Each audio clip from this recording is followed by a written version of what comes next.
WRTR Real Talk Radio. Featured guest DJs, original shows, music news, the hottest DJs from around the world. Juneteenth 2024, and we're kicking off another good time here on WRTR Real Talk Radio. Thanks y'all for coming back. My name is Marcus Smoot. My name is Miss Larry Bravado. And this your boy TiggaMann. So, y'all, rest in peace, Willie Mae. Black baseball, icon. That was part of my goddamn legend. I'm just saying. I mean, it still can be. We ain't gonna elaborate. I just wanted to say rest in peace. You know what I'm saying? All right. So, what's the vibe this week, Miss Lyric? How you feeling? I'm good. No complaints. None whatsoever. Happy Juneteenth. I'm a little disappointed though. Why? Oh, thank you. Well, last week I said I was supposed to do the Taste of DC. Well, let me talk about that tragic shit. Oh, hell. We get there at 1:00. Our time is supposed to be 3. So we get there well in advance to make sure everything is on the up and up. Right. The event coordinator, whoever that person is, dropped all the balls. Not drop the balls. Nah, I hate the balls. Don't drop the ball. We didn't end up, no go-go band ended up performing at the Taste of DC. Oh. And I kind of feel like some things were purposely done so that no go-go bands could play. Oh. Mm-hmm. Oh, we talking like shady, like white fuckery, or are we talking like just overall jealousy kind of shadery fuckery?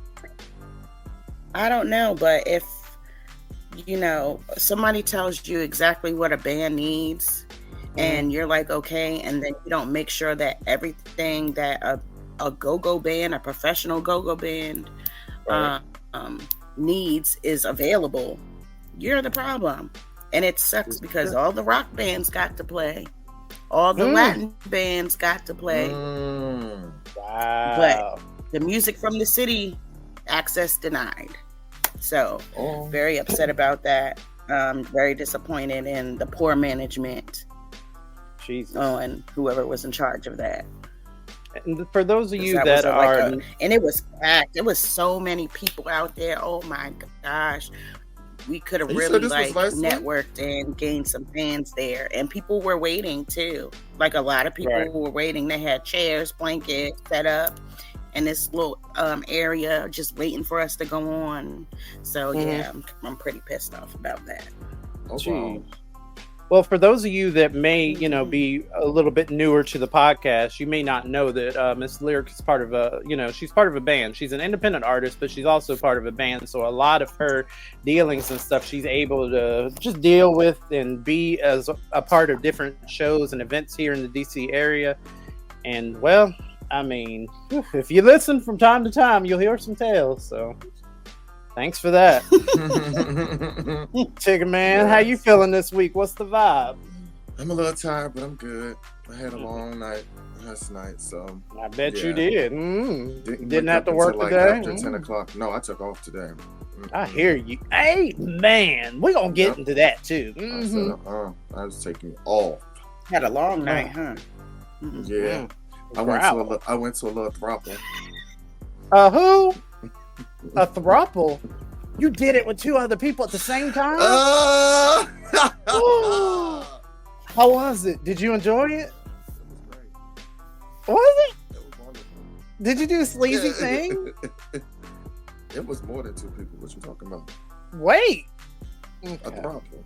That's a whole group of people. No, a throuple is 3 people. A brothel. I mean, is a brothel. something. That's what I meant. Okay. Okay. See, now I'm divided on what I want to name this show because throuple or brothel. Like, what the heck? Oh. That's what I meant. God help them. If you have Lyric, what's wrong? Why's her face? Is she stuck? No, she blinking.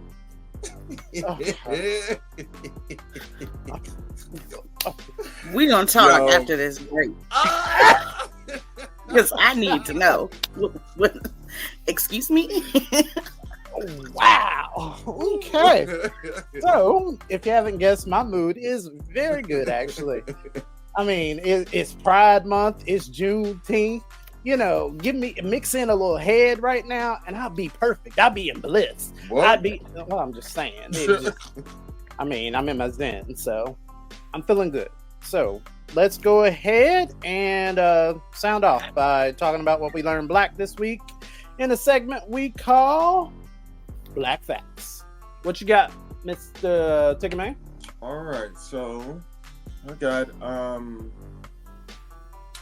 Emma Thompson, an 88-year-old African-American woman from Montgomery County, Maryland, was honored for her 33 years of dedicated service as a foster parent, having cared for over 30 children since the 1990s. Jesus. She now plans to retire. At the recognition event on the last day of the Foster Parent Appreciation Month, many of her foster children gathered to witness. The county executive, Mark Elrich, recognized Thompson's remarkable contributions. Jeez, 33 years. Yes, most of the kids that she had taken in, they are now college graduates, business owners, medical professionals, and accomplished athletes. And that's it. So Wow, that's enough. 33 years is amazing. Yes, she's taking care of about over 30 children. Plus, she had her own 2 biological children that she was taking care of also. Flex, work, mama. Who also adopted 2 of the foster children that she was taking care of. Sheesh. 33 years of retirement. Thanks for your help, and thanks for the and you said Montgomery County, Maryland? So that's Montgomery right around the corner. Mm-hmm. All right, doing big things in Maryland. What you got, Miss Lear? All right, I actually had maybe 2, but I'll just do this one for right now. All right. I was today years old when I found out Paradise Park was a safe haven for Black Americans in the Jim Crow era. Where is Paradise Park? It is in Silver Springs, Florida. Well, I thought you were about to say Silver Spring, Maryland. Right. About to say what? Okay. You know, everything happens crazy in Florida. This is true. So in the days of Jim Crow, African Americans in Central Florida didn't have many places they could turn to for recreation outside of their insular communities. But on one side of Silver River and Silver Springs, Florida, there was Paradise Park, a tourist attraction for colored people. Nice. So from 1949 to 1969, the park provided a refuge to vacation and forget about the harsh violence occurring in Florida at the time. It was only designated for colored people, and the property was developed by Carl Ray and W.M. Shorty Davidson, co-owners of Silver Springs from 1924 to 1962. While making improvements in the Silver Spring area, Ray and Davidson also took time to create a tropical setting of palm trees, flowering azaleas, and multicolored pansies specifically for Black people who, because of segregation, were barred from the main attraction. Wow. There was a sandy beach, a pavilion with a dance floor, a concession stand, and a picnic area. Visitors played softball and other sports from time to time, and they swam there. That is dope, though. Like, at least have a vacation spot, especially in Florida. I feel like that's a Disneyland now for Floridians. But people are like, it'd be like, you can't say Black, you can't say gay, you can't do none of that shit in Florida until you go over to Disney World, and they be like, hey, girl, come on in. Huh. Yeah, I can see it a little bit. A little bit. Yeah. Huh. That's all them Black people there. Oh, wow. Yeah. Nice. So it's nice. Nice that we had a little piece of something to go to. I feel you. All right, so for me, I want to talk about the documentary that I watched today, and it came out on Netflix today. It was called Black Barbie, and by Shonda Rhimes. I want to watch that. Yeah. You said Lil' Kim. Yeah, she's the Black Barbie. Dressed That's not who they mentioned in this documentary, sir. Nope. To me, it was more so like the story of the creation of like the first Black baby Barbie doll or whatever. but it also discusses like the importance of like textured hair, fuller features, and how it's even like one of the dolls was inspired by Diana Ross. And then it talks about like the different celebrities over the years, and it actually it makes a timeline of everything, and it like gives important notes, and it talks about how Black Barbie wasn't even a thing back in the 50s and stuff, right. And then it became a thing, and how important it is now. They even like so y'all remember the documentaries that I talked about a few weeks ago and that we've all seen, where like the kids go and they're talking to the psychologist about which baby doll is ugly and shit like that. Well, it was that, but it was modernized, so it was today's children in their minds, and how like to see the testimonials for the children nowadays versus how they were like back then when I was also alive to witness. It's so different. And like I said, I'm at that age to where I can see significant changes in timelines, and from my experience to now what these children are experiencing. So it was powerful. Like, I recommend it. Like, I don't care if you're a doll. It's not even about like doll collectors or, ooh, I really want you to see this because yes, bitch, we gonna party for, it's not like that. It's just very much like laying out the timeline so that maybe people in our generation can relate to it and kind of see it. And, because we dealt with this firsthand. We're not being fed this information over books or text. This is all things that we've experienced. So it's a lot more tangible to me. Oh, okay. So, y'all, I definitely recommend that, just like I recommend If It Were Lyric. And she's up next. Right here on WRTR. We shall be back in just a black ass second. Donald Trump just attacked Fox News and told all of his supporters not to watch the network or to trust it. I can't believe this is coming out of the mouth of Donald Trump. Let's pull it up and give it a read. Quote, "Nobody can ever trust Fox News, and I am one of them, with the weak and ineffective rhino Paul Ryan on its board of directors. He's a total lightweight, a failed and pathetic Speaker of the House, and a very disloyal person. Romney was bad, but Paul Ryan made him look worse. As a team, they never had a chance. Rupert and Lachlan, get that dog off your board. You don't need him. All you need is Trump. Make America great again." Wow, Donald Trump going after the only major news outlet, quotations around news, that is supporting his candidacy. He is sabotaging his own campaign by doing this, and I'm here for it. So great job, Donald Trump. Keep it up. Maybe not what you should do, but definitely she would if it were lyric. Hey, what's up, you guys? It's your girl, Miss Lyric, and I'm back with my segment, If It Were Lyric, where I give my 2 cents about your situationships, relationships, and friendships. And I give my 2 cents about it. You guys keep on sending me your advice questions to my Gmail, and I really appreciate it. But keep them short, please, because this next one is very long, and I'm going to have to, chop it down a little bit. If you don't want to email me, send me a DM to my Facebook or my Twitter. X, before I delete it. Yeah. Or my Instagram. Yes. She a Christian woman. She can't be doing what y'all doing now on X. No, because X then turned rated X, literally. Literally. And I'm like, good grief. I was being nosy for a little bit, but now it's like that's all you see down the timeline. Anyway. All I needed to see was 3 elderlies, and I was over it. You know what I'm done. Busted open. Ew. Go ahead. You got one for me? I do. All right. So this one says, "Dear Lyric, for the sake of this letter, just call me Sydney. I'm a biracial mom to 2 amazing children. My own mother raised me and pretty much raised me in an all-white community. I had white friends, white relatives, all very white. It wasn't until I became of age to be able to reach out to my biological father's family that I truly was able to embrace and learn about my black side. With media, black authors, poets, actors, actresses, and even family now showing me what it means to be black, I truly never knew how much my life and childhood was sheltered. Now I'm a mother. for 2 children that do not pass for white in any way, shape, or form. Mother to mother, I have a question. I live in a small town and am barely making ends meet. But I want to show my children what it means to embrace and cherish their heritage. I never want them to feel the loneliness I felt growing up. There aren't many other Black children around us, and I feel somewhat limited in the experiences I can give them being from this hick town.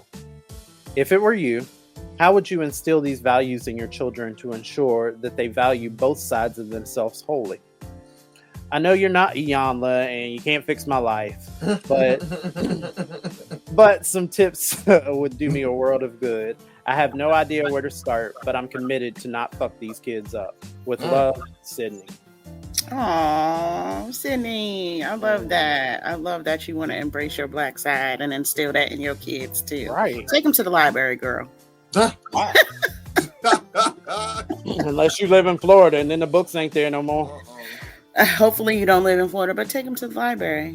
Get them some books with children that look like them in it. If you can't do that, research. There's a lot of different authors that send like books for free. You know what I'm saying? And if you have internet service, you can get books online for free as well. Read to your children. You don't necessarily always have to have money to do things, you know, to teach your children, you know, about their culture and about their heritage and where they came from. There's lots of fun things that you can do with them at home for the free. Because, baby, I'm a coupon mom. I be trying to save my coin. I know that's right. Because you never know. Something is always going on and you might not have the money for stuff. And I understand that life be life and times are hard. Inflation sucks. And adulting can kiss my Black ass. I hate but, you know, I'm happy to hear that you were trying to do well for those babies. And like I said, look on the internet. Google is free and your friend. That's what I would do. All righty. That's all I got for you this week. All right. I was you want to give me slacking. one? Okay. Let's see. Ow. Mosquito done bit me on my motherfucking ankle. Listen, let me tell you something about these Baltimore mosquitoes. These bitches are let me tell you something. These bitches are a different breed. You cannot lean up against your front door without one of them bitches on the other side of your front door biting through and biting you. Like, it is serious. That's crazy. It's crazy. I can't. I'm sorry, TiggaMann. Go ahead. Okay. I cannot. Okay, so this is from Jess. Hopefully not the one I'm thinking. Oh my God. Dear Larry, I've been divorced for 9 years. Jesus. Before that, I was a stay-at-home mom raising 4 children. I had an in-home business and most of the money went to our family needs. My husband became an alcoholic 20 years into our 28-year marriage. After we divorced, my 2 adult daughters abandoned me because I received spousal support from their father. Whenever I let them know how much I miss them, the only answer they give the only answer that they give is that they will resume a relationship when I stop taking the money. My younger daughter,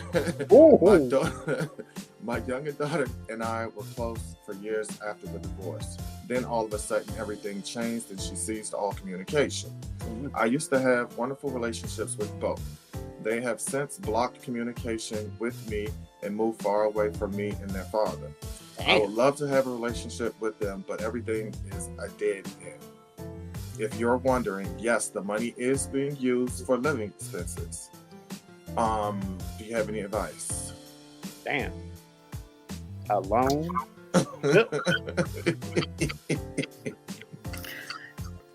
I be wanting to say, girl, fuck them kids.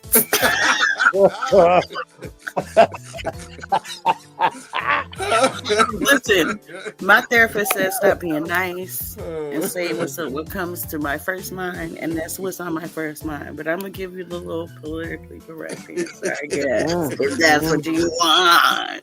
Jazz. Nah, but on a serious note, like if you've done all that you can do and you've reached out and you've tried to heal these relationships with your kids, you've done your job. First of all, you've done your job as far as raising them. You've instilled the morals and values in them, and now they are grown and they can make decisions for themselves. If they decided that they no longer want to have a relationship with you, even though you pursue one, leave it alone. Because guess what? Your peace of mind is very valuable. It's priceless. And it's better for you to just accept what is than to keep on chasing and to keep on having to deal with the rejection.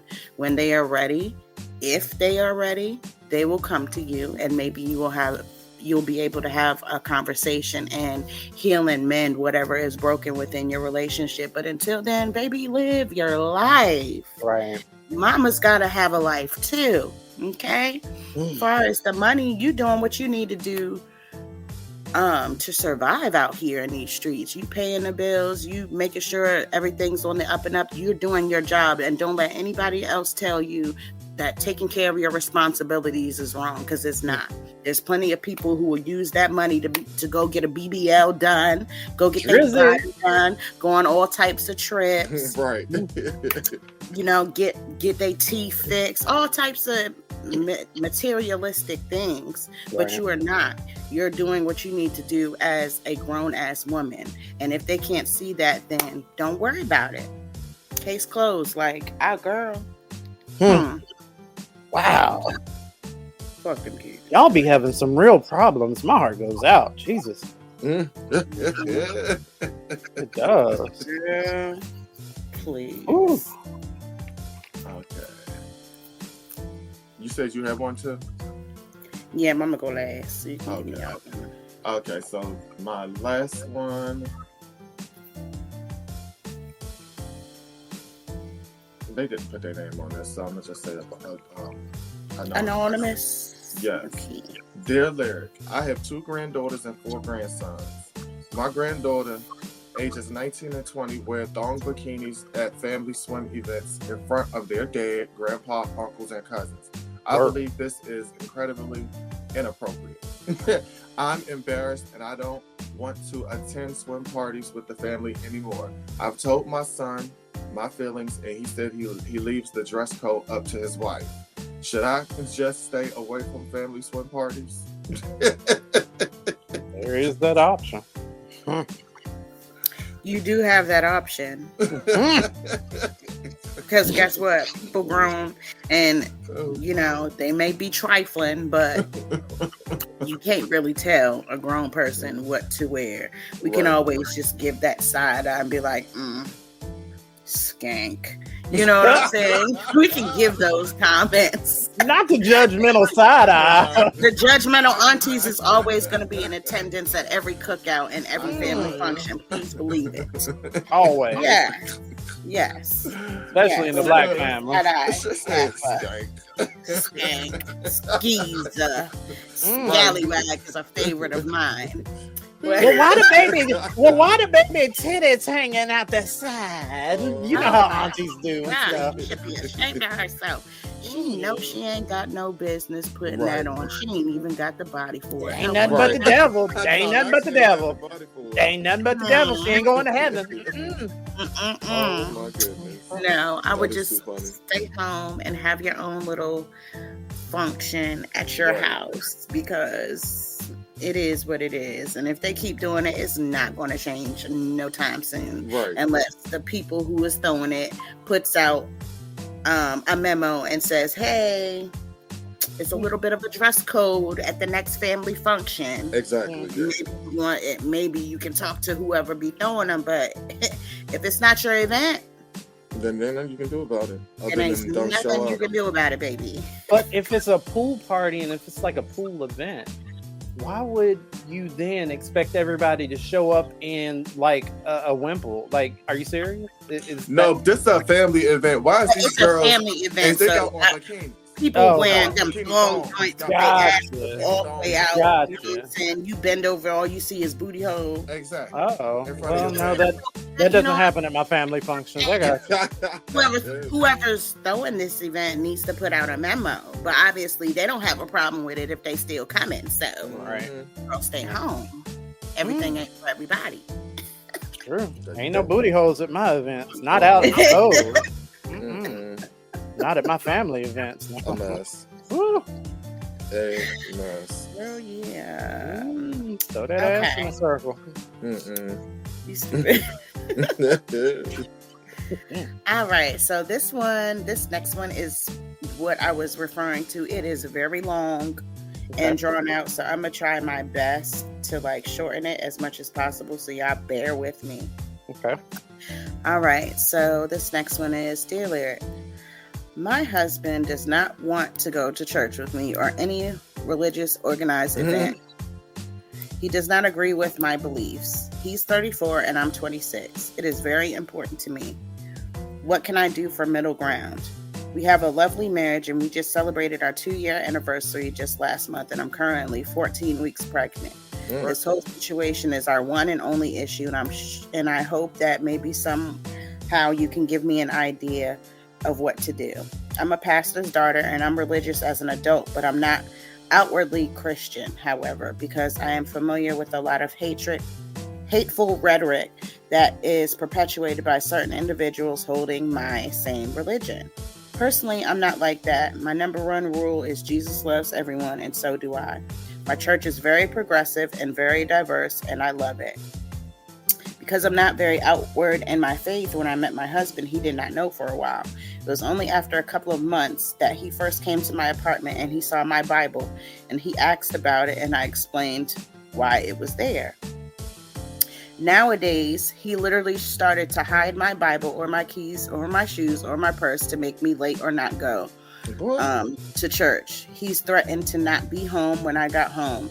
I always end up not going, just staying home and crying. And he felt so bad that he came to church with me for the first time. But then it started getting worse. And now he makes remarks about me taking the baby to church with him, with me by myself. Yeah. What can I do to change this? Well, unfortunately for you, baby girl, as a Christian myself, it is a term called unequally yoked, and that is what you are. See, when you get into marriages, it's very important that you align yourself with someone who has equally values and morals as such as yourself.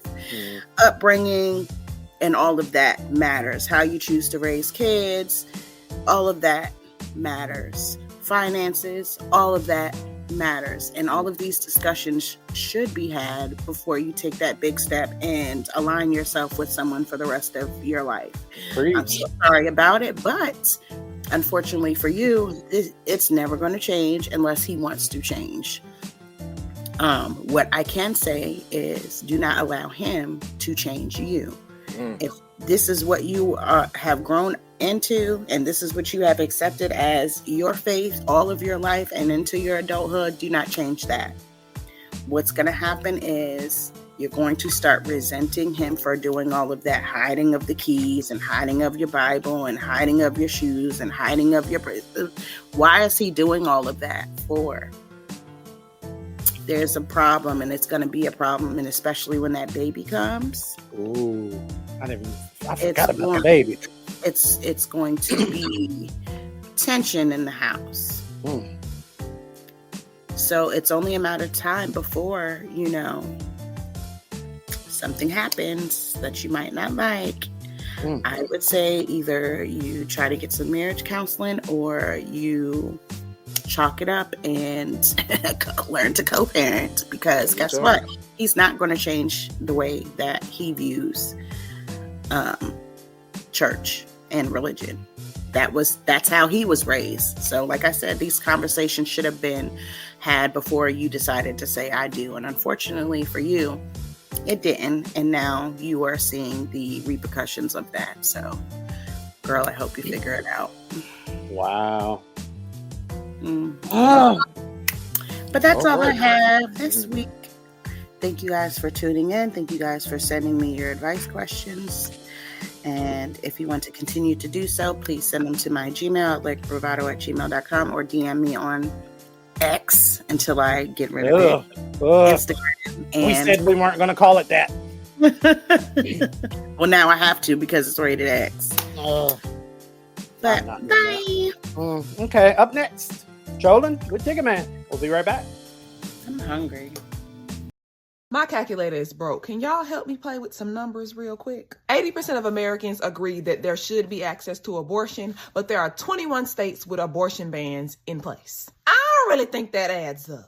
According to the CDC, 80% of pregnancy-related deaths are preventable. But Black women are still 3 times as likely than white women to die from pregnancy-related causes. The 10 states with the highest population of Black people are the states with the strictest abortion bans. They also have some of the largest disparities when it comes to maternal outcomes. 1 in 5 women report some form of mistreatment while receiving maternal care. The number drops to 1 in 3 for non-white women. Health insurance and access to family planning are statistically less likely for Black and Hispanic women. In Georgia, where I live, there are 80 counties with no access to an OBGYN, and rural areas in general report numbers as low as 6.4% for their access to an obstetrician. So if we do the math, we come to 2 conclusions. 1, the interests of anti-abortion lawmakers do not represent the majority of Americans, and their priorities should be centered around improving the reproductive health care system, especially for the most vulnerable populations. If it's on your timeline, he's already seen it. Time to troll with TiggaMann. Hey. Welcome back to another segment of Trolling with your boy, TiggaMann. Now, when you hear trolling, you may be thinking it's just about gossip, celebrity gossip. Well, I want to inform you that it is about celebrity gossip, but also international news, local news, and what goes on in your bedroom. All right. Phew. Okay, so first we have up President Biden's son. Oh, Lord. Hunter. That is such a white name, by the way. If ever. Hunter. Yes. Jesus. He was just found guilty on all 3 felony counts of lying on a federal firearm. Go ahead. All right. Anyway, he was just found guilty on all 3 felony counts of lying on a federal firearms application. The lies were about his drug use. The jury only deliberated for 3 hours before convicting Hunter. He can face up to 25 years in prison now. A sentence date has not yet been set, but the judge reportedly noted that sentencing typically goes down about 120 days after a verdict is rendered. Jesus. Yes. Get it together, Hunter. Right, Hunter. You, Brett, Biff, John, I don't know, like all of y'all. Get it together. All right, next we have up Jason Scott. He is the son of the rapper Remy Ma. Oh, okay. I know who he is. Okay. So Jason Scott, he's 23 years old. Him and I guess one of his friends, another man, has been charged for first-degree murder. They also have been charged with 2 counts of weapon possession and reckless endangerment. The charges are connected to a June 2nd, 2021 murder of a 47-year-old Darius Gullaboo, I guess, in Queens. Bugaboo? No, I hate it. It's spelled Guill. Oh. Shut up. Not on Juneteenth. Oh, no, not the Jigaboo on Juneteenth. No. He had one of those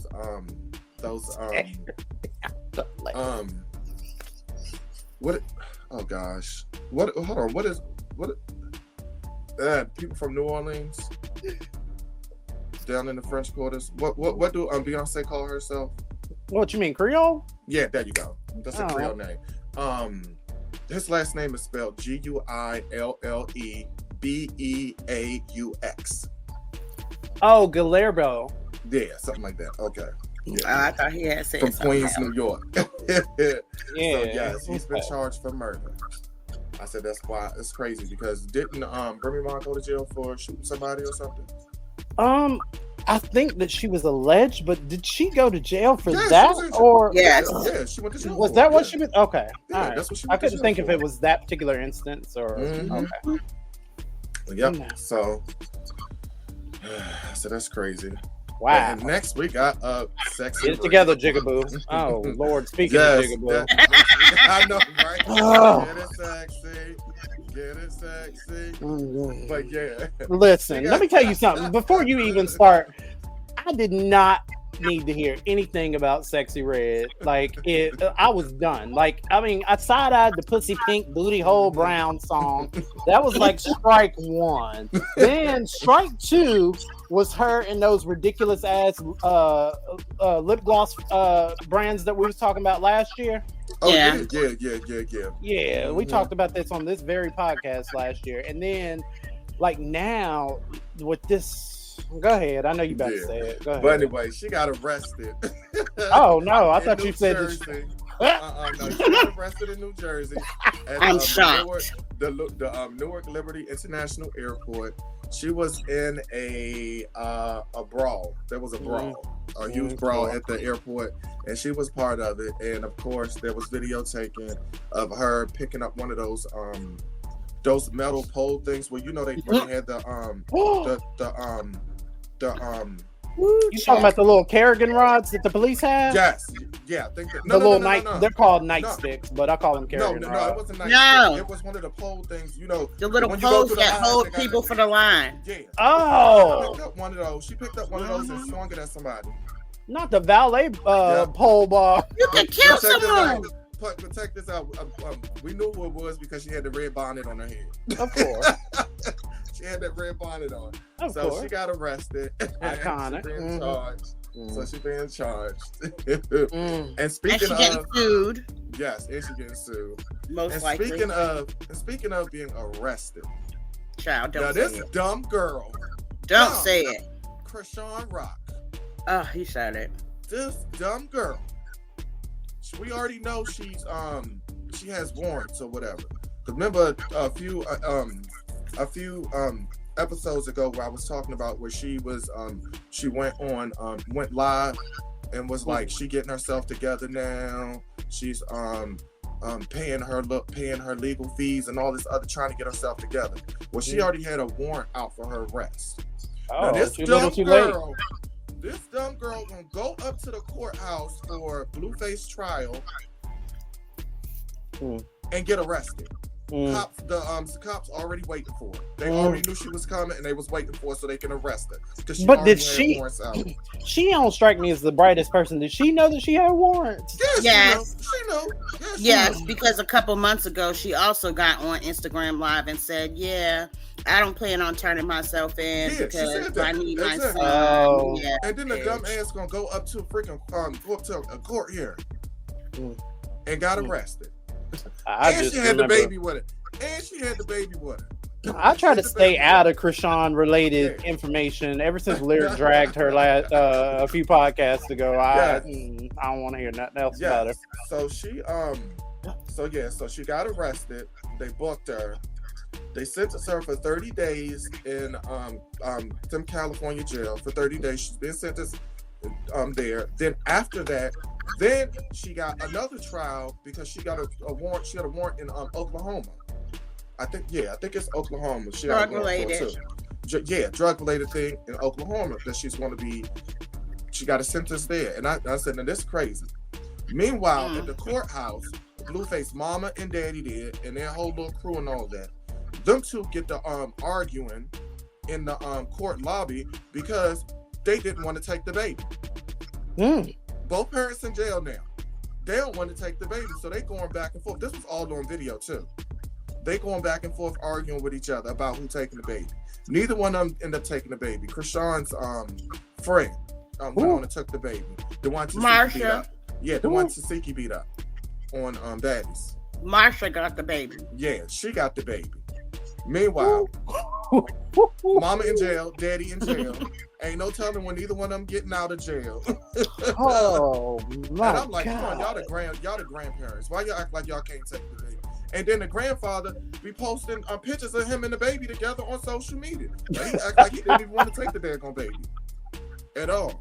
And So why do I people said, do that's that? crazy. You know what? That goes to a larger issue. Why do people only want to be like social media parents? Yeah, Like when your baby is around and you got your phone in your hand, that you all about that baby. That baby could not be that baby is the greatest thing in the world. In the Right. moment you hit that button and you stop going live, it'd be like your baby be hungry, beating pissed and shitting on itself 12 times before you change the diaper. Get out of here. Mhm. Oh. Okay, so next we have. I ain't trying to be funny. Hold on. I ain't trying to be funny, and I mean this with love. But while them parents is in jail, I hope whoever has that baby goes and gets that baby the help that it needs, because something is wrong Oh with that my baby. God. Yeah, it is. And everybody's And I acting know- like, oh no, it's good. No. I hate that in the black community that we try to make, we're going to treat them like they're normal instead of getting them the help that they need. No, go get Right. help. Oh my God. Oh my Exactly. God. How many people went through childhood with disabilities or learning disabilities or tics or different shit that they did not address because of the stigmas behind what? Oh my gosh. You preaching. You preaching there. Yes. I'm But anyway, telling next you. up we have your boy Diddy. Okay, so Howard University announced that its board of trustees is revoking Diddy's honorary degree Oh, well, then I'm ready. because of the whole because of that whole incident with him and Cass. Absolutely. Furthermore, well, they said that he's no longer what was the word they used? Qualified, human life. Basically. Oh, he's no Humanitarian. He's no longer worthy to hold the institution's highest honor. Well, So they revoked that from him. And then also, the mayor of New York has also requested that he give back the key to the city. Right. But you know what? I kind of, I don't know. These statements and the way they're worded and stuff, you're no longer worthy. Let's be clear. He was never actually worthy. He just did this shit and it was socially acceptable back then. And like now, things are highlighted more, things are publicized more because we have more access and more ways to communicate these bad things that are happening. But let's not act like he was ever worthy, because I mean, he put out executive produced shows where he was sitting back. Talk about go down across town and get this for me, like belittling people, like really like shitting on them. We all watched, we all laughed. You still gave him the key to the city. You was like, that nigga there? That's what we aspire to be. Gave him a key to the city, gave him all of these awards, and now that people are putting things together in chronological order, now y'all want to be like, oh, well, you're no longer worthy. No, bitch, be clear. Y'all were shitheads for putting that or giving them these daggone things. Okay, next up, that cheesecake was nasty anyway. You get on my nerves. I just tried it the other day for the first time, and it was nasty as shit. It was nasty. No. It's crazy. Yeah. All right, next up we have Nick Cannon. So Nick Cannon is putting his family jewels first. When did he stop? Hold on. He just took out an insurance policy on his well-tested testicles, which he is valuing at a whopping 8 figures. But who's gonna? I mean, are they up for auction? Huh? Are they up for auction? Like, why is he doing this? Like, who asked for this? Listen, I don't know. Was there like a hit on his balls? Was like, I mean, help me. You need to get a vasectomy and stop making all of these broken homes. Yes. There's no way. Father's Day, there's no way you could tell me he visited all them goddamn children. No way. There's no way. Mm-mm. Yes, he just launched a new collab with Dr. Squatch Ball Valuation Tool. Wow. The men's care company assess mixed population boosting balls at $10 million.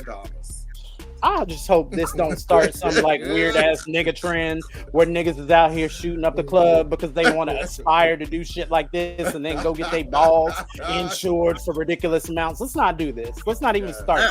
Yes. Let's not do it because I can see this trending. All right, and then we have Justin Timberlake. Lord Jesus. Okay. So Justin Timberlake was arrested Tuesday night for driving while intoxicated by the Sag Harbor Police Department. Prosecutors charged Justin with 1 DUI count and cited him for running a stop sign and yelling to stay in his lane.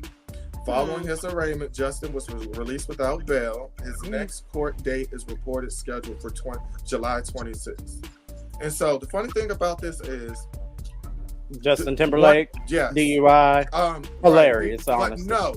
Supposedly he got drug tested, and they said that he had poppers. Oh, he had poppers in his. Oh, he had what? Hold on, poppers. Truvada. Oh, so what was he doing? Breaking up. So what was he doing? Okay. No. So what was he doing? Okay, so there. You're gonna have to text it to me because that joint froze up right when you were saying it. I'm mad. No, what he said, he said they had he was found with poppers in his system. So for those of y'all that don't know, poppers is like it's a preferred option. Oh, is that the relax your booty hole joint? There you go. Well, I was gonna try to say it nice, but okay. It's like an aphrodisiac. It makes I got it. More intense. Yeah. So and then he had Truvada, which is a widely known PrEP medication for it's for anybody, but it's like mostly used by men who have sex with men. So of course the rumors have shot and skyrocketed, and they had a field day on social see all these analogies. Shot skyrocketed. I said, wow. Yeah. Okay, and then we have your girl Kenya Moore. She has just been suspended indefinitely from filming The Real Housewives of Atlanta season 16 after allegedly sharing explicit images of a new cast member, Brittany Edie.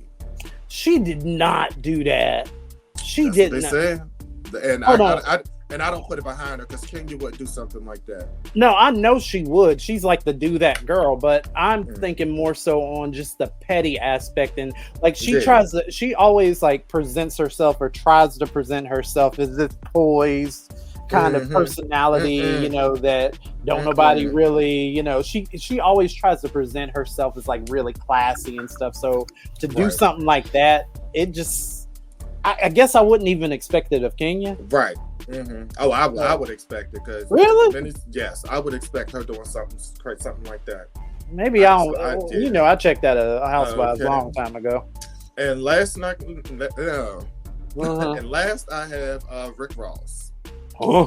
Rick Ross celebrates the end of child support on Father's Day. Well, happy Father's Day.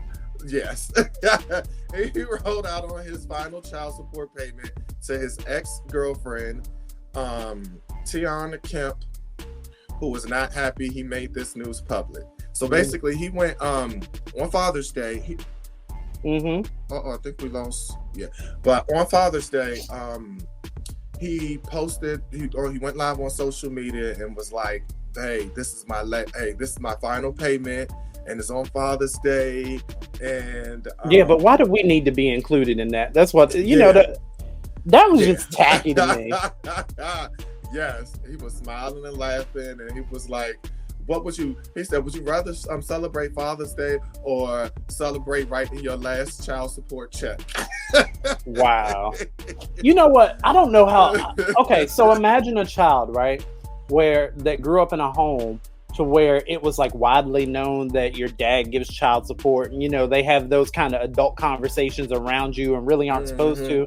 So imagine being that child growing up and seeing your father do something like that. I just want to, like, I want the POV of somebody that actually has gone through this or seen this play out. Hit us up, tweet us at WRTR Radio, because I really like, I want to know what that's like for you.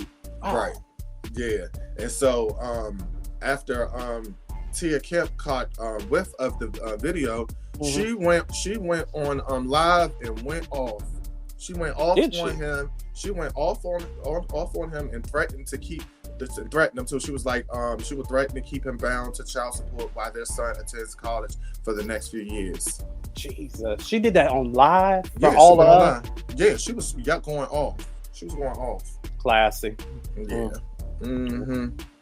Well, anyways, that wraps it up for this week's segment of Trolling with your boy TiggaMann. Well, thank you for that, sir. All right, so in my segment this week, the Caucasity, I'm going to call it this week, I'm going to call it A Moment of Pride. We'll be right back. The Democrats and the fake news media want to constantly talk about, oh, President Trump is a convicted felon. Well, you want to know something? The man that I worship is also a convicted felon. And he was murdered on a Roman cross. Number one, did she just compare Trump to Jesus, Jamarcus Christ? Number two, what if I told you that both Democrats and Republicans is full of that shit you flush down toilets, Republican shit that stinks smoke? Number three, people in my community are disproportionately convicted for felonies, and I ain't never heard nobody refer to them as Jesus. Number four, y'all don't find it suspicious that these folks been hollering about law and order and how we should conform to the law and disrespect law enforcement this entire time, only for their Lord and Savior, Donald Trump, to be convicted, and all of a sudden now, the system is it's all bad, man. It's all corrupt. Number five, do y'all know people that look like me represent 48% of people serving life sentences, life without parole, or virtual life sentences? Number six, white privilege is you being convicted of a crime makes you Christ-like, but them being convicted of a crime makes them criminal-like. Number seven, Oxford says a cult is defined as a system of religious veneration and devotion directed toward a particular figure or an object. Number eight, I think a lot of MAGA supporters fit this description right here. Misplaced or excessive admiration for a particular person or thing. Number eight, ain't this blasphemy? I thought the word said put no other gods before me, and I think comparing Trump to Jesus might be like that. Number nine, the conservative contradictions is baffling, and maybe they are a cult. And guys, I'm starting to think you're in a cult. That is your right, but it's not your responsibility. I promise you that's not what your constituents would want. So if you believe in states' rights, except when a jury in that state convicts your nominee for president, you might be in a cult. If you claim you back the blue but want to defund the police when the police go to your nominee's house to retrieve national security secrets, you might be in a cult. If you're supporting a guy whose felony convictions prevent him from getting a security clearance, you might be in a cult.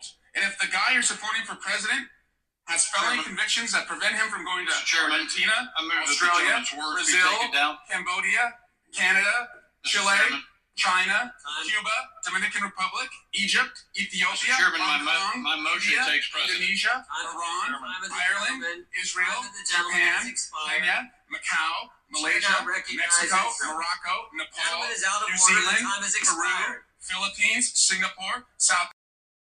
Marcus has your glimpse into a world without seasoning. Okay, so we're back, and this week I'm gonna call my little rant a moment of pride. So every year around this time, like, I'm never really shocked that y'all turn up the homophobia to like 1,000 because it's Pride Month, and you know, folks, they don't know no better. To be honest with you, we're not there yet as a society, so I get like a certain amount of animosity when it comes to, or like pushback when it comes to pride and gay being like widely, celebrated, and rainbows and flags all over the place. It's kind of overwhelming for a world that's so homophobic.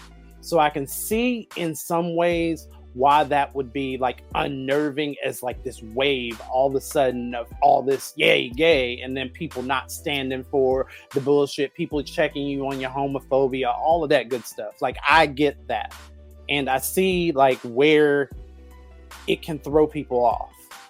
What I'm not ready for, or what, just kind of unnerves me and kind of set this whole thought process for me, putting this thought together, was Marlon Wayans, when he took to the internet, for those of y'all that don't know, and he posted several pictures of him in like rainbow gear, pride, like very pro pride. He had like a mask where it was like a rainbow mask on one half, the other half was his face.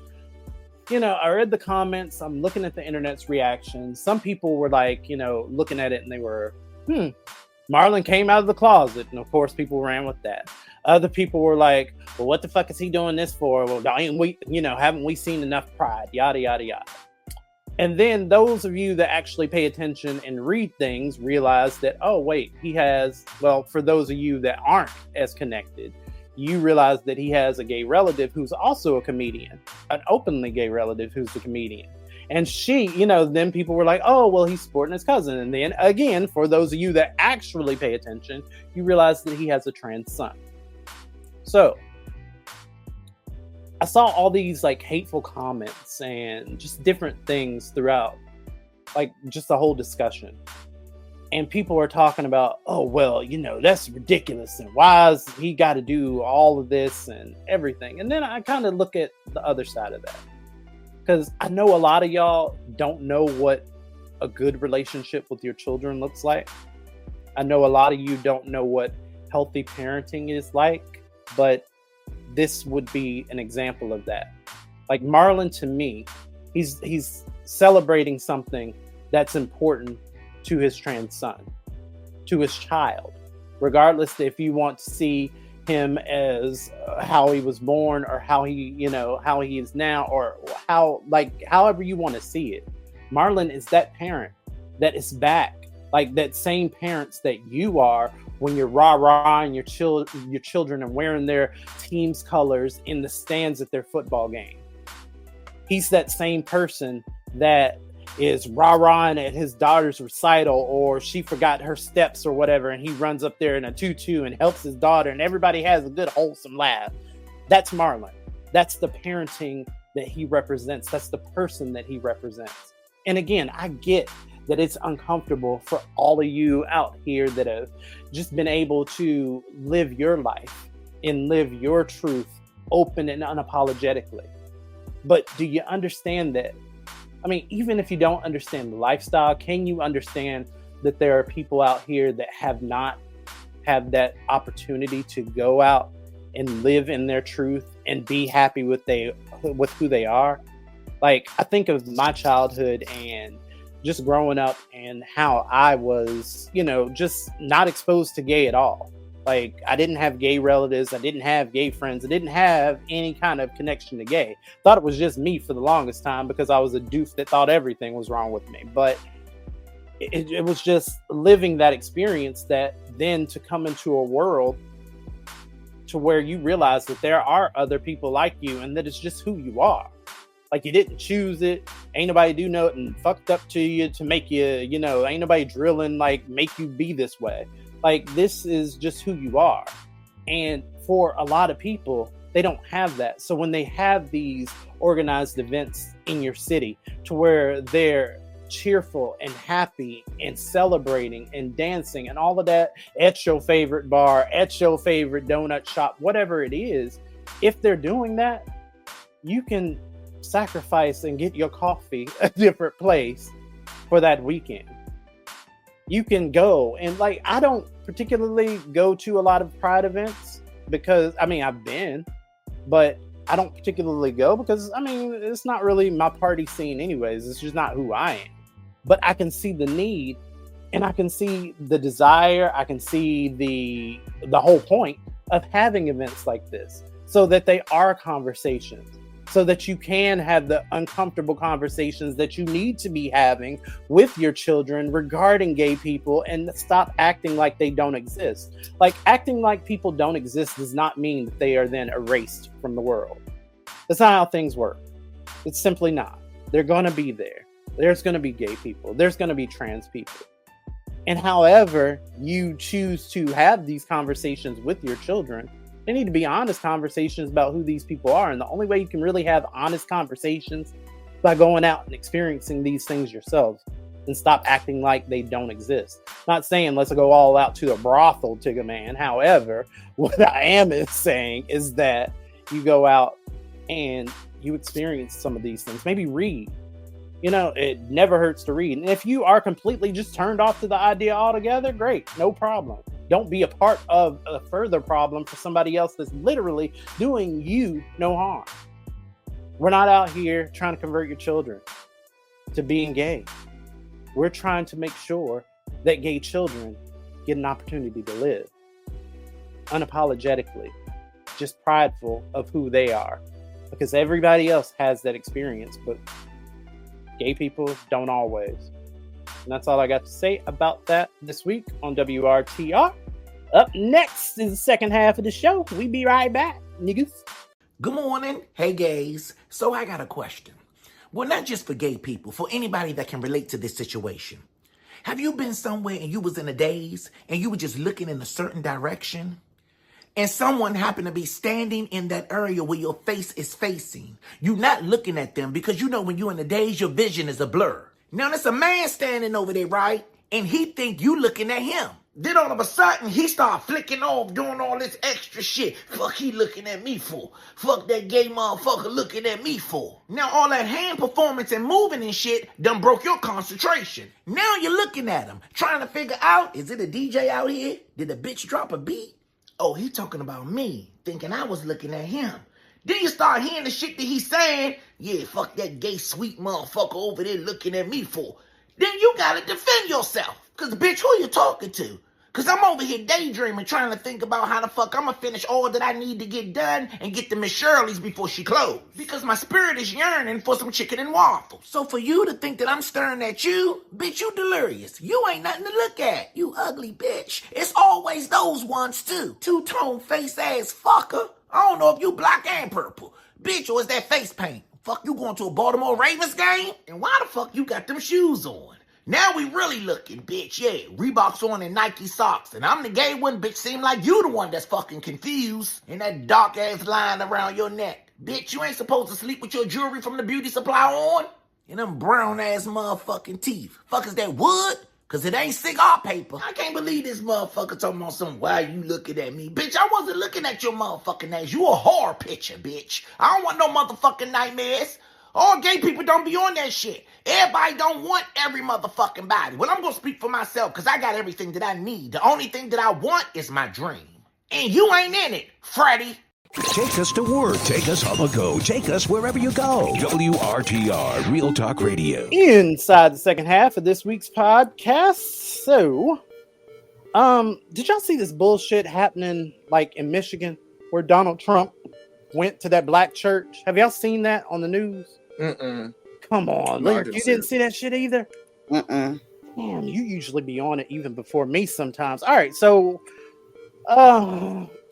in an effort to basically secure support and like historically democratic towns and stuff, Donald Trump has like started this crusade to where he's going from town to town and he's like seemingly going to these black churches and black restaurants and black it's been popping up like herpes everywhere, talking about, yeah, we love the blacks and the blacks love me. And what he's doing got me at the blacks. This is what he's saying. This I posted videos, they're on my timeline. He literally says these things.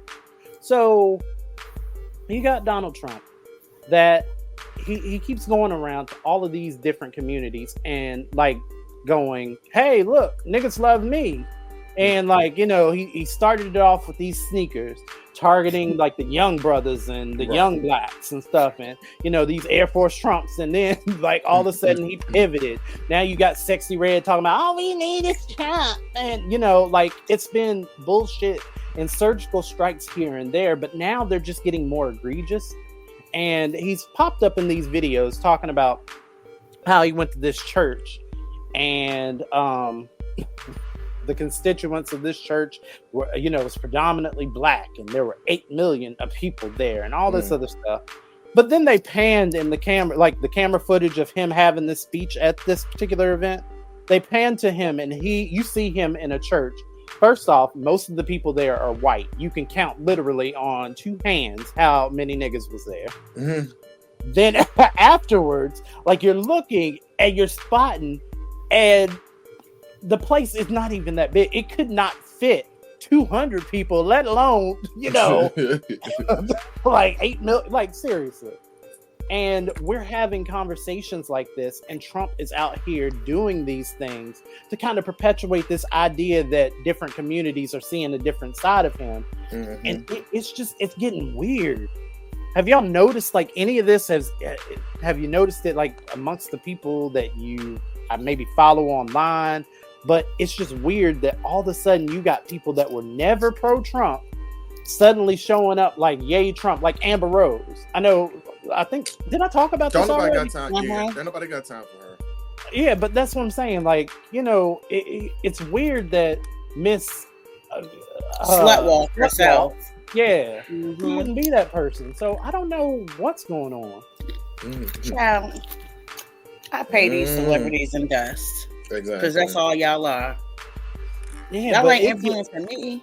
But you know what? And that's what I'm saying. He's not just it's not just coming from celebrities now. Now he's marketing it more so towards like the commoner. Like, ooh, I showed up at your town's church and this, that, and the third.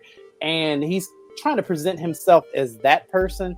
And he's really not that person. Like, but it ain't no different than what he's always done, though. Let's be clear. Remember, he had what's them 2 oh god ghetto ass ladies he had on his he's been doing that. He's been doing that. I think one of them died too. Yikes. But, yeah, he's been doing that, pandering to the blacks. Gotta pay him some mind. But we won't. And here's the thing, we won't widely, but I don't want that to like fuck up and influence the people that are easily influenced. Like at this point, we can't leave every child behind and shit. Like no child can be left behind in this learning curve with this bullshit. Cause I hate it. I absolutely hate it. Anyways, I guess we should finish the second half of the show. It's all downhill from here. The Wi-Fi's are up next. We'll be right back, okay? This lesbian creator made a video about how she doesn't think there's anything wrong with the term gold star lesbian. The gist is that she's proud of resisting her conditioning by not having an intimate history with men, and that she should be able to express that without being accused of shaming. And I want to share my perspective as a lesbian who's also never been with a man. Personally, I would say that I feel gratefulness rather than pride.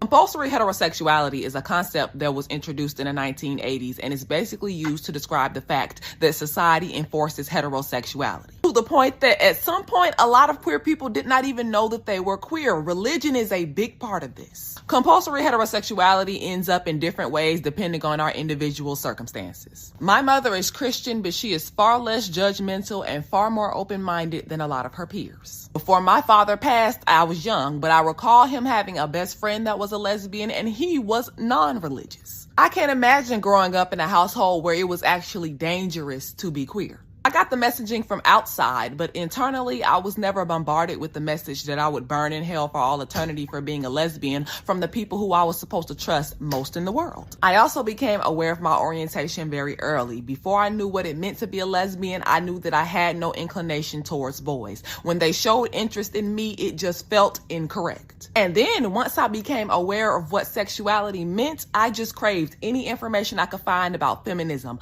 lesbianism, and decentering men. This started at like age 12. I share all this to say that had I been dealt different circumstances, I could have ended up being with a man at some point. And I would just hope that every lesbian knows that no woman is less for having current or previous dealings with a man, regardless of how proud you are of your own journey. Why do you have roaches? The Why File. Why do my children hate me? WRTR, Real Talk Radio. Why did my vagina burn? The truth is out there. Explaining the unexplained. We're answering what's the questions you want to know by taking your tweets. Yes, tweets at WRTR Radio. We take your emails at WRTRradio@gmail.com. And we take your Facebook messages over on our Facebook page, WRTR Real Talk Radio. This is the Y-Files. Remember, the truth is out there. Who want to go first? Why am I out of nuts? You know what? Wait. Why they charge so much for this little ass bag? And then I feel like you asked that question at TiggaMann's brothel. Look, well, I'm real mad about it. But no, on some real shit. Why is everything so expensive nowadays? Like, golly. Inflation. I said that I went to the Taste of DC. Man, they had lemonade there.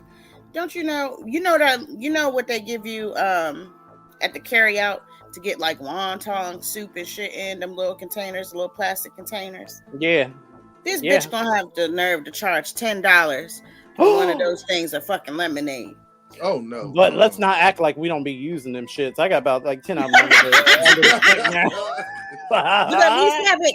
At least have it, tasting $10 worth. That shit was worth $2, bitch. Fuck out of here. Oh my God. Why? Because the truth is out. Because the truth is out here. Oh my why comes from me. What you won't know? Why do homeless people be catching attitudes with you when you when you walk by them and they ask you for some change because they want to get them something to eat because they're hungry, and you in return go get them something to eat, like from out of McDonald's, and give it to them, and they're like, I don't want that. Because that motherfucker did not want no motherfucking food. He wanted food for them veins, boo. You know what? He wanted food for them lungs. Yeah. He wanted that crack cocaine. Right. He said, fuck like, your Big Mac, you not. big butch-built, bad-built butch body, bitch. Get your Big Mac out of here. They be catching attitude. They do. Legit. You just said you was hungry. Oh, here you go right here, bro. You go right he didn't say he was hungry now. He might be hungry later, but he need them drugs first. And he might already have something to eat, but he just need a little liquor to chase it. You know what I'm saying? I'm You holding up the process, TiggaMann. Why are you so hateful? Whatever. Just saying. Because of the truth? It's out there. All right. Kareem from Texas wants to know, why are people using Big Back to explain everything nowadays? Well, body shape. He said body shape, Big Back. Behavior, Big Back. Right Decisions, Big Back. Why Big Back instead of actually what it is? That's because we love it.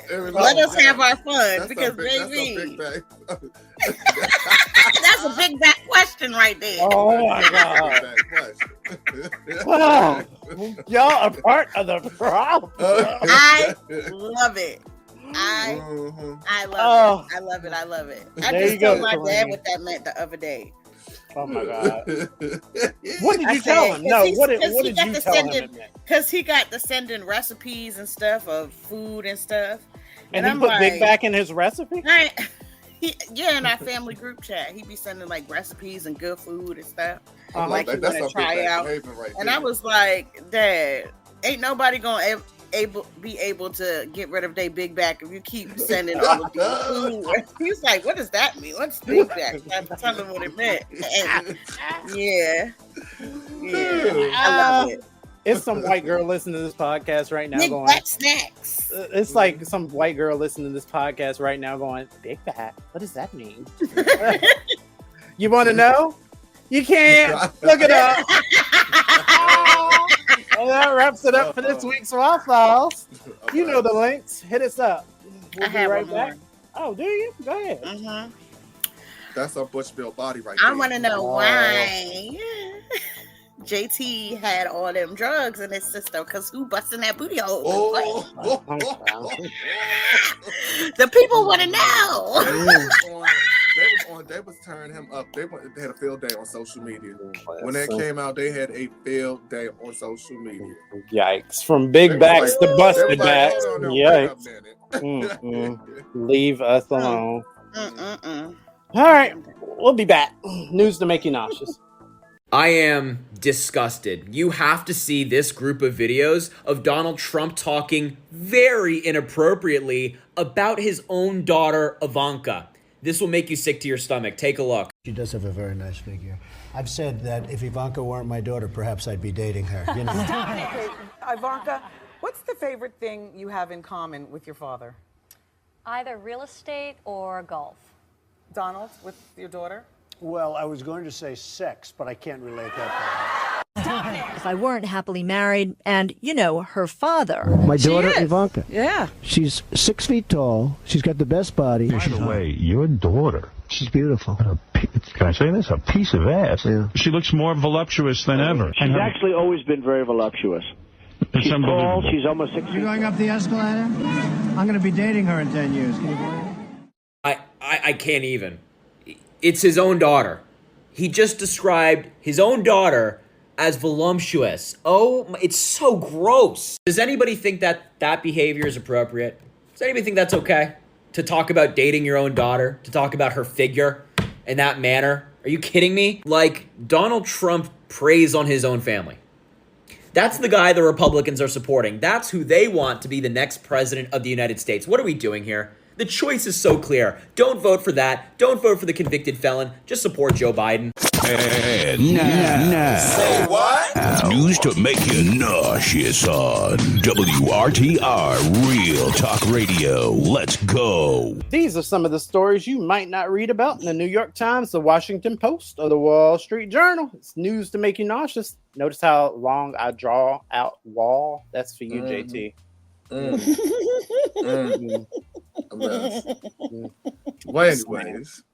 anyway, mine is not really nauseating, but it just made me feel some type of way when I read this. So, a young black mom. Did you forget the show? I mean, what city? What state? Oh, shit. Is saying like what the fuck? Okay, say what, Indiana? Say what? A young black mom. Okay, so I'll just like Sabria Miles, a young African-American mother from Evansville, Indiana, experienced a terrifying ordeal when her car was unexpectedly repossessed with her newborn baby still inside. Oh, I did read about that. I'm burning your whole building down. Right. Fuck me. The incident has sparked a community response to support her in her time of need. Miles had briefly left her baby in a running car while dropping off her toddler at daycare. As she turned around, she witnessed someone driving off with her car and her baby. With the help of another mother, Miles pursued the car down the street, overwhelmed with frustration and fear. She even thought someone had kidnapped her baby. Wow. She said, I couldn't talk. I was just too frustrated and I was crying. I carried my baby for 9 months and now I lost her. The police later confirmed that the man who repossessed the car didn't realize the baby was inside. Miles said she had no warning about the repossession and thought the situation had been resolved with the agent. Now left without transportation, Miles is grappling with losing her children's car seat and a cell phone still inside the repossessed car. Tanisha Carruthers, a lawyer and daycare owner, expressed her outrage to think about the humanity. To think about the humanity of repossessing the car at a daycare. I would have been livid had a dealer done that in my parking lot to a family. Listen. Yeah, Carruthers was moved by the mom's story and spearheaded fundraising efforts to support Miles. She set up a GoFundMe to help her get back on her feet. It has so far raised nearly $5,000. So she should be able to get that car back then. Exactly. So my thing about this, first off, why would you leave your newborn baby in a car just to run in the daycare to drop your toddler off? No, first of all, you're not supposed to be leaving your children in a car anyway. Facts. So that was my thing about that. That was dumb on her part. And then she says she had no warning about the repossession. You knew you weren't paying your daggone car note, so it's going to be repossessed. It's going to be repossessed. I don't like okay. So when you were reading this, I mean, I don't know how I feel about this because but then when people when people tow cars, they just go snatch your car up. They're not gonna look at your car to see if anything. No, they gonna snatch your car up just like that. That's what they do. So if she got the baby out, why she ain't get the car seat in the fucking phone? She didn't get the baby out. The baby was still in the car. When the car got repossessed, the baby was in there. So how did she end up getting the baby then? I guess she must. Well, when they called the police, remember I said the police officer, they tracked them down and found out why the car was repossessed. So they had to get the baby when they got there. So they just had the baby. Yeah. I was like, what? Usually they let you get your shit out your car. Nah, sometimes they see that car right there, they're gonna lower that little beamer thing and roll it right under the car, under the tires, and then they take off with the car. That's what they I know that, but like after they get it, they usually have it holding somewhere before they even do. They let you get your shit. Mm-hmm. So I don't know. That story kind of fishy to me because what do you mean you need $5,000 to get back on your feet? That shit should go towards whatever you need to get that car back. Exactly. That doesn't make any sense to me. Now, what I don't want to happen is for her to pull up in some new shit, like some new hot state-of-the-art type shit. Like, because then that's going to cause an outrage, and then she's going to experience a whole bunch of backlash for that, because I don't know. I feel how you been riding it.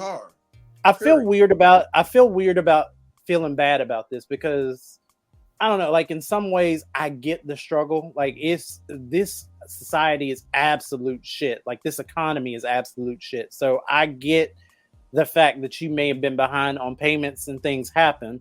But what I don't get, and like what's the like deal breaker in all of this for me, is you making the decision to leave your baby unattended in this car. Like anything could have happened. What happened? What would have happened if you'd have tripped, fell, hit your head, and then the baby would have drove off to this tow yard, put there because the person evidently wasn't checking for shit. Yeah. So your baby's just there without a mom, without any care, in a car.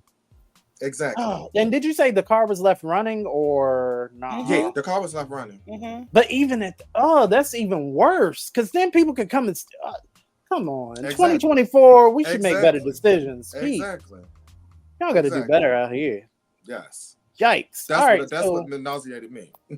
Well, this is literally on the cusp of your story, TiggaMann. So say what, Arizona? Say what? A 32-year-old mother in Arizona was arrested for leaving her 4-year-old daughter in a hot car while she went shopping intentionally, ensuring that the car was not running despite the 110-degree weather. No. She tried to kill her baby. She says, listen, like when the cops showed up, she told them that she didn't want her baby to drive off in the car. This is what she told the cop. What? Like, no bull. This is what she had the windows all the way rolled up and all that. All of that. And lock her up 110-degree weather while she went shopping. That's crazy. Lock her ass up. Throw away the key. Yeah, it's weird because I feel bad for the other mother because the struggle. But then this mom, I'm like, throw her. Okay, y'all running my emotions ragged today. I hate it. That's crazy. Jail. What you got, Miss Lyric? All right. Say what? Boston, Massachusetts. Say what? A Massachusetts man. Now, there's several fucking shits going wrong in the story that I'm about to tell you. It's very nauseating, but just listen up, and you're going to be like, did she just say? Yeah, I just said that. Massachusetts man was held without bail, accused of fatally shooting a 15-year-old girl with whom he was in a relationship with. Trevor Beatty, 21, was arraigned in lower district court on multiple charges, including murder in connection with the death of Aliana Dickey. Middlesex County District Attorney Marion Bryan said Aliana's family members first feared she went missing when she did not show up for her eighth grade graduation Friday morning. It's not fair to her. She had lots of plans. Beautiful girl, said grandmother Tracy Smith. The district attorney said that about 6:10 p.m., the police received a 911 call from Aliana's grandmother, who said family members found the girl's body inside their home where the victim lived. Yikes. Ryan says that when the police arrived at the scene, they found her suffering from gunshot wounds in the first floor bedroom. 8 shots were fired, according to court documents. The 21-year-old had threatened to kill the girl and her grandmother days before the fatal shooting. He made statements as such, saying, "I'm going to kill you. I'm going to kill your grandma." He was going to shoot up the house. Aliana just turned 15 years old on April 18th, the district attorney says. The girl's family is now praying for justice. So I have several problems. Yeah, this is multi-layered. Several problems with that. First of all, so they knew she was messing with this boy, this dude, this 21-year-old. Exactly. They knew she was messing with this 21-year-old. Yeah.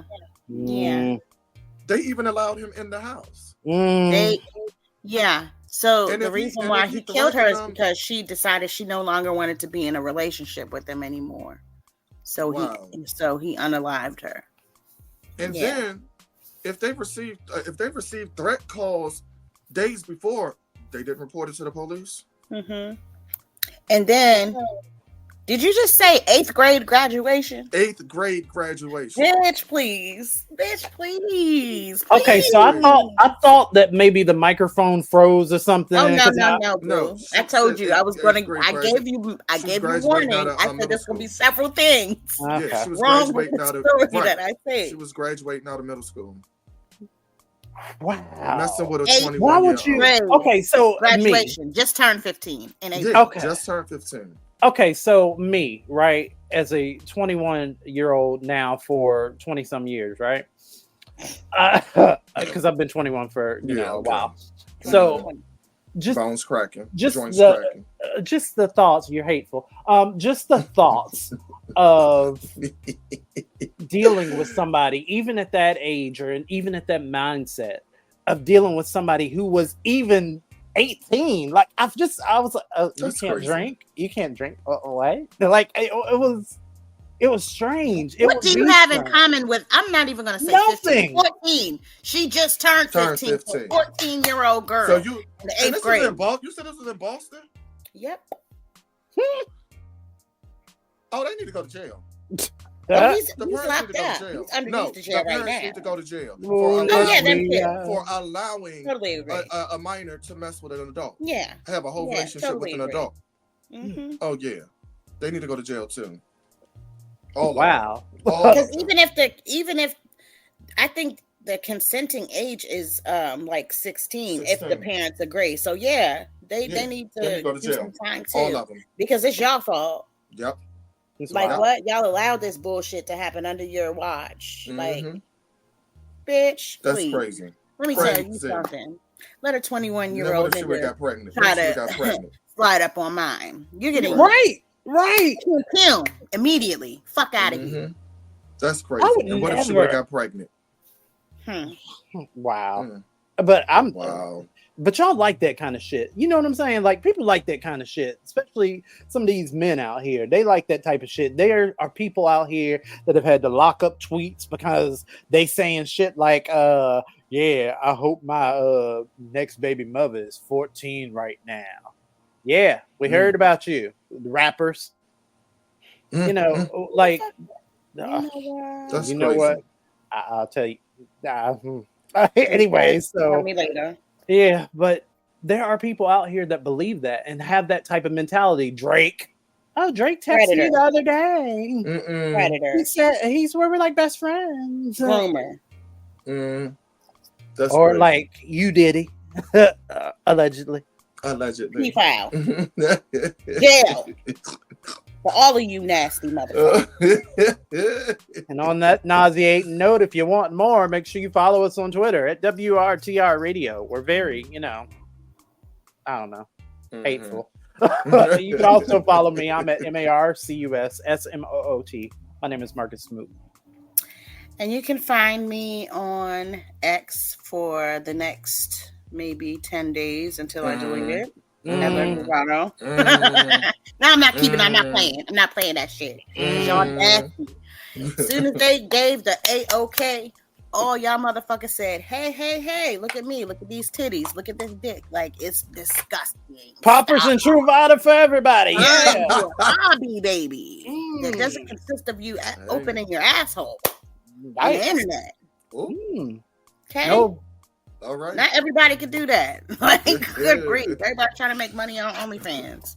I don't want to see it. Anyway. I'm also on Instagram, Facebook, and Snapchat. I cannot.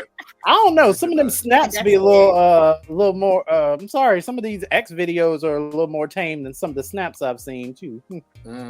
Shit, not lately. Well, true. Anyway. I know what you're talking about. Snapchat can get a little. Oh yeah, no, they be doing that on. They be doing it on this. It's more so Snapchat after dark. Yeah. Twitter is all day, every day, 24/7. Ass, titties, asshole, nuts. They said we're gonna show it. We got it. We're gonna show everything. Like, come on, bro. Sounds like a good time. Yeah. And you can find me, your boy TiggaMann. And you can find me, your boy TiggaMann. Uh-oh. On Facebook at Tony TiggaMann Nelson. And on X and Instagram at TiggaMann82. And of course, you can find me on OnlyFans. And also Just for Fans. And also Pornhub. Nah, they shut that down. Oh my God. Are you sure? You sure about that? Nah. The brothel life. Yikes. Hey. Oh, there you go. Shit, you might be on there after last. You never. Hey, you might see me on there. I won't. And Lyric won't unless she catches it in the next 10 days. Like, that's TiggaMann. Phew. All right, so we're going to get a little bit more serious inside of Real Talk because we're talking Juneteenth. It's Juneteenth for us at the time of this recording, and we are definitely talking about what it means to each one of us and some of you because, yeah, I got your messages. Up next, we'll be right back.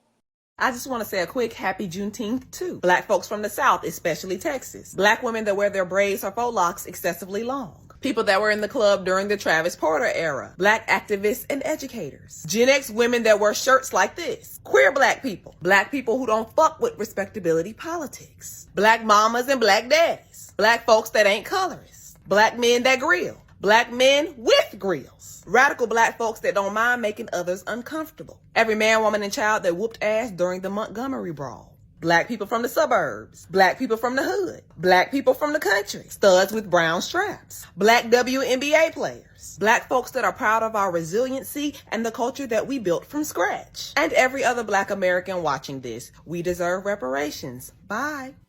Keeping it 100. It's Real Talk. On WRTR, Real Talk Radio. We keep it real. We back, we black, and inside of Real Talk this week on Juneteenth on WRTR Real Talk Radio. Speaking of which, Juneteenth, what's it mean to you? We took some of y'all's messages, but I first wanted to let each one of the hosts say something, about Juneteenth and its impact on us, what it means for us, and all of that. I mean, well, for me, to me, I guess this day is like for rejoicing, reflecting back on our past history, what our ancestors went through, and now we're able to speak freely, live freely, in which they could. I mean, well. I get you. In a way. I get the sentiment. In a way. Yeah, just in a way. Yes. No, I mean, to your point, though, I get what you mean, though, because, I mean, even back then, we wouldn't have even had, this opportunity to even have a platform like this to where we literally talk about what it's like to be black every damn week. Yeah. And each one of our experiences, black and a man, black and gay, black and a woman, it's black and a mother, and, just our different shared experiences. And it's just so much, and it's powerful. It's impactful. Right. I'm sorry. Go ahead, Miss Lee. And then it was just like, it's crazy that it took 2 years later after the emancipation was signed or whatever. Yes. For we to totally be free, because it was more of what was it? It was like that in Texas. That was that state that was still under the Confederate control, under the Confederate control. So they were still slaves there. It was about like 250,000 or something like that. I think that's what they said. Yeah. And on this date, June 19, 1865, that's when the news got to the niggas, and they was like, hey, you know what? We not doing this no more. 2 years later, That's because, I don't know. That's deep seated for me, because I be believing, I don't like to believe in conspiracy theories or to drive too much attention in them. But I do know that there are significant parts of history that, just even looking at how Florida is acting now, are we would we be dumb to think that white people didn't pull this shit before, and it's just maybe it's fallen out, or we didn't have access to the information that we have it today. It's just so much of our history and so much that has happened that is just always swept under the rug. Right. And that kind of remind me also, have you ever seen that movie Antebellum? Yep. You see how they're down in where were they at? Shit, that's been years. I do not remember. Somewhere there was like somewhere down south in Virginia. I think that's where it took place at, where that little plantation down there with that slaves down there, and they didn't realize the outside of that everybody was living their lives. Wow. And then you are right. It's in Virginia. Just it was southern United States that was extended from the conclusion of World War 1812. Antebellum South. You're right. Yeah, there we go. Yeah. And then when she what was her name? The singer that played the. Oh no, that was what you call her. You mixing up stuff. Hold on, no, that she was the singer. What's her daggone name? I can't even remember the girl name, but the star of the movie when she escaped from that plantation, and then wherever she ended up at, she was like, "What the hell? What? I didn't know about this. Seeing cars and all this other stuff. That's crazy." Man, oh man! She went back to get her family. She did. She did. Miss Lyric, you're up. Am I? I'm sorry, this thing is like acting crazy. It's all right. We talking about black shit, and white people don't like that. They probably sabotaging her. Well, looks like we lost her again, TiggaMann. So I tell you, it's the government working against us. All right, so I'm gonna jump ahead and I'm gonna talk about it. So for me, like Juneteenth, it means so much. Me being so pro-black, me being so pro-pride, and all of these things. Like, this is a celebration. And I asked online to a lot of my audience, I asked about whether or not people were working on the holiday. And I know a lot of people, like, I'm never going to say, make your family hungry or let your family starve because because of political protests. Right. But for those that could take off today and did, like, shout outs to you. Because that's what I did. That's exactly what I did. And I'll tell you this, my job, it does not honor, even though it's a federal holiday now, my job does not honor it as a holiday. But I tell you what, July 4th, they asses won't be in the office. Exactly. I'll just say that. Exactly. Yeah, but but for us, like, taking off this day to reflect and recognize those that have come before us that literally gave their lives so that we would have the opportunity, so that we would have the autonomy, so we would have the options to even be able to sit at home and decide, hey, you know what, today I'm not working for Whitey. I'm just not gonna do it. And those are the people that you honor. So today, I like I said, I watched that documentary about Black Barbie. I watched another documentary.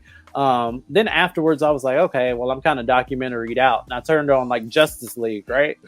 And then I was like, well, wait a minute. It's Juneteenth. I'm not watching Superman's white ass. So I went ahead and I turned on Black Lightning. And like, it was just changing the mindset and doing different things like that. One of my Facebook friends has a t-shirt shop. I went and I promoted his business and stuff. He actually ran a Juneteenth sale today. So I was able to promote and, you know, get his business out there and, you know, show him some love and, you know, just giving back to the community at large. And those are ways that I gave back just into my community and how I felt. You know, it's powerful out here. It is, and it's something to be said for every little Black quirk or every little thing that we notice. Like, you know, the difference in the way a Black man walks versus the way a white man walks. You know a difference in like how we are going to respond to something, or just even that nod from across the room from the other Black person in a white space. Like, all of that shit is important to who we are as Black people. Juneteenth is like the celebration of all of those moments put together. Right. And it's, like I said, it's powerful and it's impactful. It makes me feel larger. It makes me feel like I'm part of a community.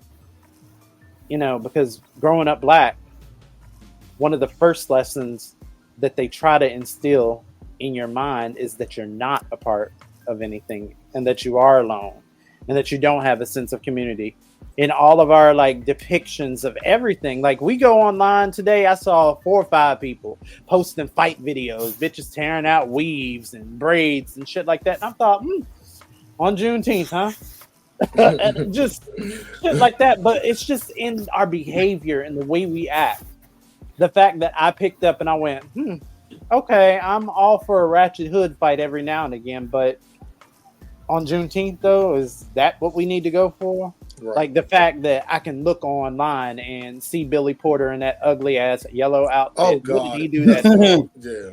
And I can say he looks a hot ass mess and drag him and not be homophobic. Like, you know, I could drag another Black man saying, "What the fuck?" Like, I can do these things and I can take them in. Like, it's a celebration. I love it. It means a lot. Welcome back, Lyric. Yes, my computer is an asshole today. I don't know what the fuck this bitch's problem is. I choose to believe it's the government. Hopefully. Oh, it ain't gonna be no good note that I'm gonna say, because I'm gonna tell you what has been on my mind. Go for it. About Juneteenth. I'm so sick of y'all motherfuckers trying to whitewash every goddamn thing that we have.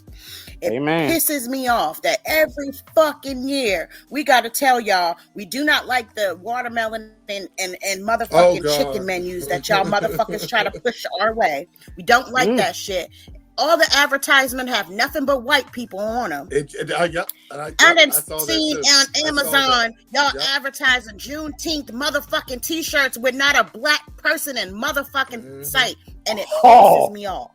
Are you serious? They y'all did all not trying to whitewash this holiday. It's like we can't have shit. I'm sick of it. I'm sick of that shit. Y'all do it during Black History Month all month long, and y'all doing this shit. We can't even get a goddamn day. Not one. Like, not enough is day. enough. It's bad enough that we had to fight to get representation, to see our Black faces on television and in shows and be recognized for shit. But we can't have a day. Not one. Y'all gotta whitewash that too? Like, come on, bro. Come on, bro. Y'all gotta stop doing that shit. There's plenty of Black models that y'all can use for these advertisements that y'all have for what's supposed to be our fucking day. Y'all motherfuckers was the ones who enslaved us to begin with. Let's be clear. We can't even celebrate that, being free. Because y'all still on some, this holiday is about togetherness. Is it though? Is it? Let's start with whitewashing all the Black holidays. Let's start there. Because that's what I'm sick of. Yeah, it makes sense. And you know what? It's true. Like, we see it all day, every day. What was it? Them damn Etsy stores popping up with the Proud Black Father t-shirts that we see, and it'd be like white models and stuff in the shirts. Yeah. Y'all, I can't. It's ridiculous. Y'all gotta stop doing that Bama It's shit, ridiculous. man. It's ridiculous. Let people have their thing. Let black people celebrate. Let black people be happy. You know what? Matter of fact, I saw like the other day, I posted, one of my little work videos where I'd be saying like, you'll see my face point at a video and it'd be something like just people having fun, but it'd be like somebody having fun and you're not used to them having fun. Like I saw a video, or I posted a video of this woman that she was twerking and stuff. And the first thing I saw, now this woman that was twerking, she ain't had no legs now. And she was on a boat. She was in a bikini. I guess they was playing music. So she hopped her little, she hopped her little amputee booty up on the pole and started twerking and stuff. Like, work, bitch. Having a good time, right? Comments. Go to them. This white woman in the comments. Have some decency. I'm so sick of seeing this. And I was like, for what are you sick of seeing? Like, girl, get a grip. They're on a boat. Right. They're having a good time. They're in bikinis. They're listening to music. If then not to twerk, when to twerk? And I don't even want people getting these little Karen energies together to where then you take that same energy and go out to somebody's black ass cookout and be wanting to police black people for having a good time or for people enjoying themselves or go to some, pride event, see the fags out there twerking and having a good time and then want to hate crime. Like, I don't want any of this. Like, leave people alone. Let people have a good time. Thank you for that lyric. So you fuck around and find out. Because some of y'all